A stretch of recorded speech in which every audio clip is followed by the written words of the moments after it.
দুনিয়ার বুকে আল্লাহর কুদরতের এক নিদর্শন জমজম কূপ। কাবা ঘরের মাত্র ২০ মিটার পূর্বে অবস্থিত এই কূপের ইতিহাস প্রায় ৪,০০০ বছর পুরনো। ইব্রাহিম আলাইহিসসালাম আল্লাহর আদেশে স্ত্রী হাজেরা ও শিশু ইসমাইলকে রেখে যান নির্জন মরুভূমিতে। পিপাসায় কাতর সন্তানকে বাঁচাতে মরিয়া হয়ে সাফা মারোয়ার পাহাড়ের মাঝে দৌড়ান মা হাজেরা।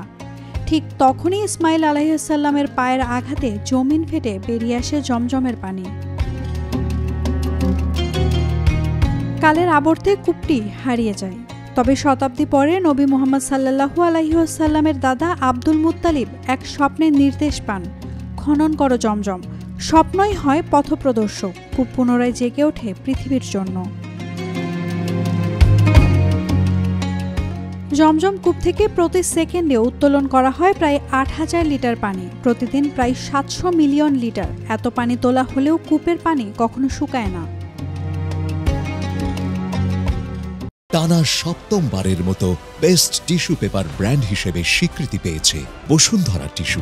১৯৭৯ সালে সৌদি বাদশাহ খালিদের আদেশে প্রথমবারের মতো পেশাদার ডুবুরি নামানো হয় জমজম কূপে। কিং সৌদ বিশ্ববিদ্যালয়ের অধ্যাপক ডক্টর ইয়াহিয়া খোসাকের নেতৃত্বে হয় এই অভিযান। ডুবুরিরা টর্চ লাইট নিয়ে প্রায় আধা ঘন্টার মতো কূপের ভেতরে অবস্থান করেন। সেখানে তারা দেখতে পান কূপের গভীরতা ১৯.২ থেকে ১৯.৮ মিটার পর্যন্ত। এর মধ্যে ৯ মিটার পর্যন্ত প্লাস্টার করা অংশের নিচে পানির মধ্যে কম্পাসের কার্যকারিতা বন্ধ হয়ে যায়।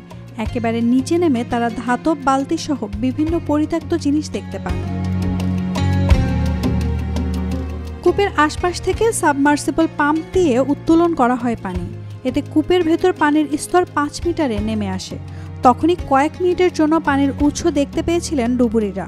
পরে জমজম কূপের পানির নমুনা সংগ্রহ করে পরীক্ষা করা হয়। পরীক্ষায় দেখা যায় জমজম কূপের পানিতে কোনো দূষণ বা ব্যাকটেরিয়া নেই। তবে অবাক করার মতো ব্যাপার, মাত্র ১১ মিনিটে পানি ফিরে আসে আগের অবস্থানে। কিং সৌদ বিশ্ববিদ্যালয়ে জমজম কূপের পানি পরীক্ষা করেছে এবং তারা এর পুষ্টিগুণ ও উপাদানগুলো নির্ণয় করেছে।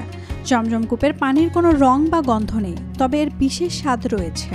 জমজম পানির উপাদানগুলো হলো, প্রতি লিটারে আছে sodium ১৩৩ milligram, calcium ৯৬ milligram, magnesium ৩৮.৮৮ মিলিগ্রাম, ফ্লোরাইড ০.৭২ মিলিগ্রাম, নাইট্রেট ১২৪.৮ milligram, sulphate ১২৪ milligram.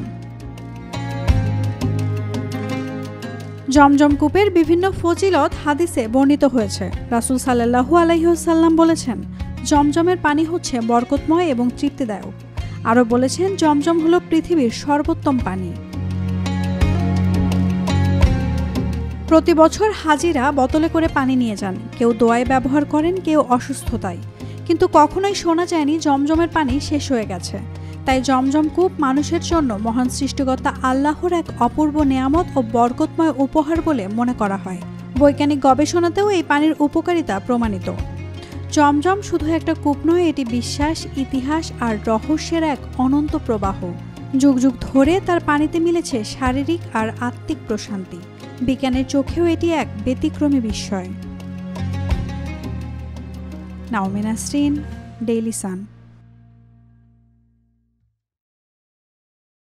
For more updates, follow us on Facebook, subscribe our YouTube channel, get the latest update on www.daily-sun.com.